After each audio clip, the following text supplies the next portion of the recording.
খেতে ইচ্ছা ফুচকা করলো। এনেছি গো, ফুচকা। আর দই ফুচকা আমি সাধারণত বাড়িতে তৈরি করেই খাই, আজও তাই করলাম।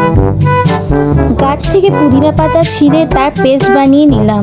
তারপর সেটাকে টক দইয়ের মধ্যে মশলা আর চিনি দিয়ে মিশিয়ে নিলাম। তারপর সেটাকে মেশাতেই থাকলাম। তারপর সেদ্ধ আলুতে সব মশলা মিশিয়ে ভালো করে চটকে নিয়ে পুর বানিয়ে নিলাম। ফুচকাগুলোতে আলুর পুর ভরে তার মধ্যে দইয়ের মিশ্রণটি দিয়ে দিলাম এবং ওপরে ঝুরি ভাজা আর টমেটো সস দিয়ে সাজিয়ে নিলাম। আমার ফুচকা রেডি। ও সরি, দই ফুচকা রেডি। এই নাও মা, তোমার ফেভারিট দই ফুচকা।